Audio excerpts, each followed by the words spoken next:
Hi hello જય શ્રી કૃષ્ણ જય માતાજી માય ઓલ ફ્રેન્ડ્સ કેમ છો બધા મજામાં છો ને। આજે હું ફરીથી તમારા માટે એક સુંદર ડોરમેટનો વિડીયો લઈને આવી છું કે જેમાં મેં જૂની લેંગીસનો ઉપયોગ કર્યો છે। તો તમારા માટે આ ખૂબ જ ફાયદાકારક વિડીયો રહેશે કે જે જૂની લેંગીસ હોય છે તે સ્ટ્રેચેબલ હોય છે, તો આપણે તે બીજા કોઈ કામમાં આવતી પણ નથી। તો તેના માટે આજે આપણે એક રીયુઝનો વિડીયો લઈને આવ્યા છીએ કે જૂની લેંગીસમાંથી ડોરમેટ, અને આ ખૂબ જ સારું બનશે, સુંદર બનશે। તો તમે પણ જરૂરથી ઘરે એકવાર ટ્રાય કરજો। જો તમને ઊનના રૂમાલને એવું ગૂંથતા આવડતું હોય તો તમને આસાનીથી આવડશે જ। તો સૌથી પહેલાં મેં લેંગીસ લીધી, તેને વચ્ચેથી કટ કરી અને તેના બે ભાગ કરી લીધા છે। હવે એ બે ભાગને હું પાછા તેની અંદરથી બે ભાગ કરી લઈશ। પછી આવી રીતે હું તેની લાંબી લાંબી પટ્ટીઓ કટ કરી લઈશ। તમે જોઈ શકો છો કે આવી રીતે હું કટ કરું છું એટલે એની મેળે સ્ટ્રેચ થતી જાય છે। આ રીતે આપણે બધી પટ્ટીઓને કટ કરી લેવાની છે। જેટલી પણ આપણી પાસે લેંગીસ છે તે બધી પટ્ટીઓને કટ કરી લેવાની છે।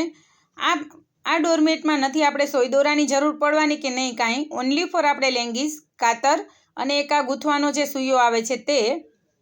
તો સૌથી પહેલાં મેં એક જે આપણે પટ્ટીઓ કટ કરી છે લાંબી લાંબી, તેમાંથી એક લાંબી પટ્ટી લઈ અને આ રીતે હું આપણે જેમ ઊનથી ગૂંથીએ છીએ રૂમાલ તે જ રીતે હું આને સ્ટાર્ટ કરું છું। એક સાંકળી લઈ અને આવી રીતે હું તેની અલગ અલગ સાંકળીઓ બનાવતી જાઉં છું। અંદર પોરવીને અલગ અલગ હું સાંકળીઓ બનાવતી જાઉં છું।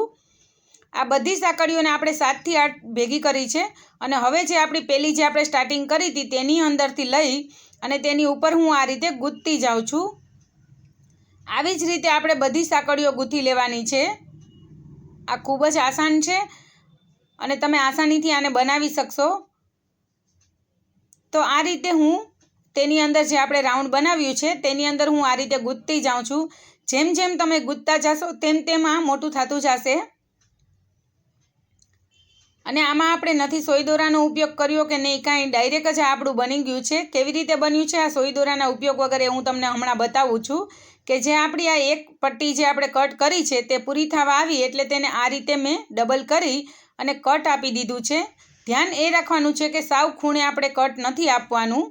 આ રીતે કટ આપી હવે જે પહેલું આપણે કટ કર્યું છે તેની ઉપર આપણે જે બીજું નવું આપણે જોઈન્ટ કરવાના છીએ તેને રાખી તેની અંદરથી પોરવી લેશું એટલે આપણી બીજો ભાગ તેમાં એડ થઈ જશે ને આ રીતે આપણે ગૂંથતા જશું। બધી જ પટ્ટીઓને આપણે આ રીતે એડ કરતા જશું, એકની ઉપર એક રાખી અને અંદરથી પોરવી લેશું એટલે આપણો જે સાંકળ છે તે બની જશે અને આપણું લાંબુ બનતું જશે આ રીતે।